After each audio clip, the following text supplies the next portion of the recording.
Hi, I hope you're all doing well on this Friday afternoon. Taking things easy, winding things down for the week, and taking some time out maybe on the weekend if you're working. And I thought I'd do this video because wanted to bring a message around the ancestors. Like in some of the traditions, cultural traditions or shamanic traditions, we are taught to always connect to our ancestors and to seek wisdom and guidance from them. Sometimes starseeds find it really hard to, you know, get that connection going because we relate more to the star beings, not always the earth beings, sometimes the earth beings. But it just occurred to me the other day that ancestors don't actually have to be humans or, the ones that have passed on in our family line. Ancestors could also be our starbeing family. So for starseeds, maybe you're collecting to the Syrians or to the Pleiades or the Andromeda. That doesn't mean you don't have any human ancestors. Of course you do. But since we see ourselves as star beings, it's our star family or are the galactics. So when you get intuition or downloads or guidance from the star beings, they also are ancestors. They are the ones that came. If you listen to Dolores Cannon and she talks about the volunteers coming down, right? Many of them came from other star systems. So they technically are our ancestors. So when you're connecting to the stars, you're as well connecting to your ancestors too. So the wisdom doesn't have to be the traditional, cultural ways of doing things on how we've learned here on Earth through the generations of doing medicine. Maybe the messages are like technology or innovation, and sometimes the guidance is maybe to create new programs for websites development or new ways of communications, so it could incorporate technology.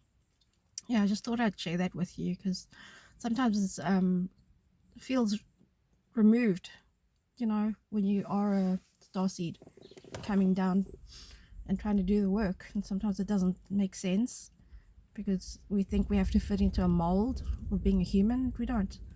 We are the creators. We are the ones making change happen, right? So, and the other thing about connection with the guidance that I've been getting around that is the guides on the other side, whether they're star beings, angelics, our ancestors, whoever, right? Even the fae or the fairy, they actually are applauding us. They're seeing us as the ones here on the ground, the feet on the ground, the ones that can make change, and they're applauding us for our contribution because they can't be in the human form, and they can only help if we ask. And by asking, then they can give guidance and they can help us with what we have on the earth, our missions, right? Whatever purpose we've come onto the earth for. So they see us more as equals, not as lesser. They see us actually as really brave and courageous for doing this work as volunteers to come down on Mother Gaia and on planet Earth, right? So in their eyes, there's no hierarchy. They don't see themselves better than us.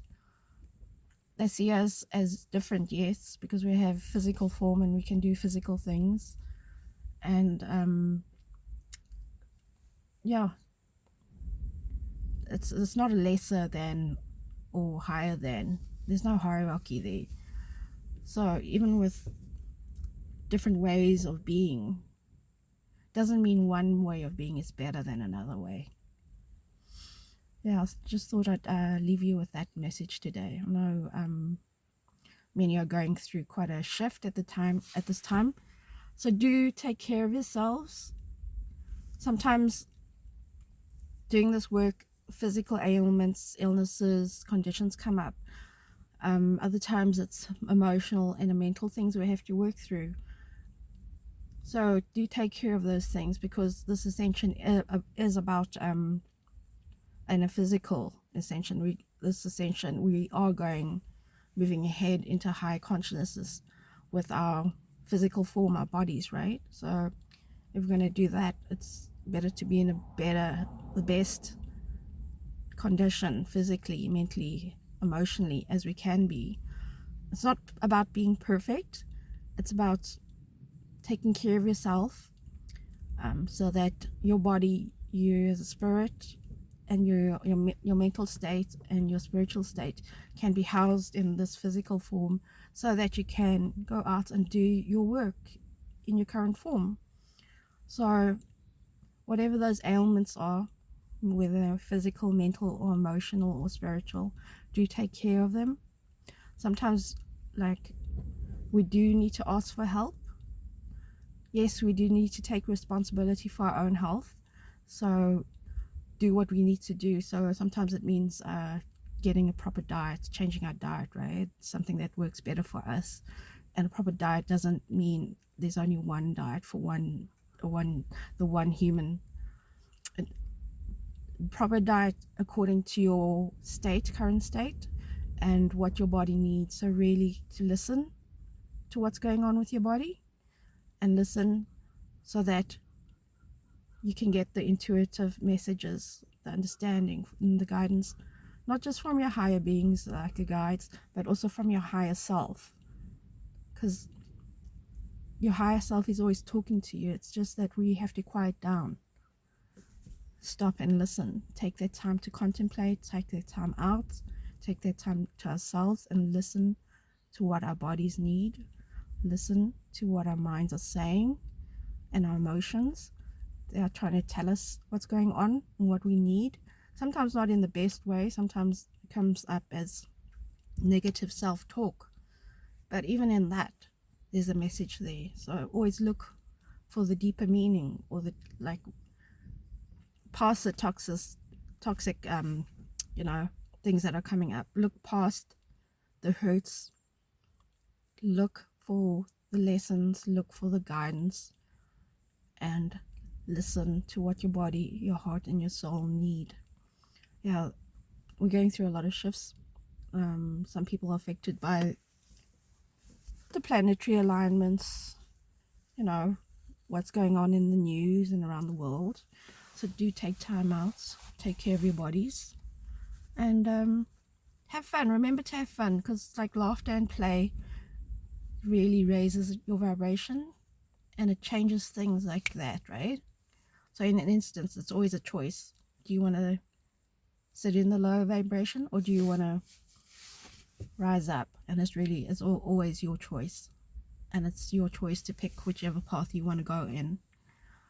If you want to change things and make things better, you have to shift above, right? You can't be at the same frequency and expect things to change. You have to rise above it, so that it becomes lighter and the heavy stuff sinks down. And when you rise lighter and higher, in the sense, it's not up, it's just a lighter consciousness, then you'll be able to see what the lower energies are, and you can have a wider perspective. And that way you have a choice, and you can go, oh my gosh, that was what was happening. Then you have a choice of which way you want to go, right? So it's always up to you. The work is always your choice.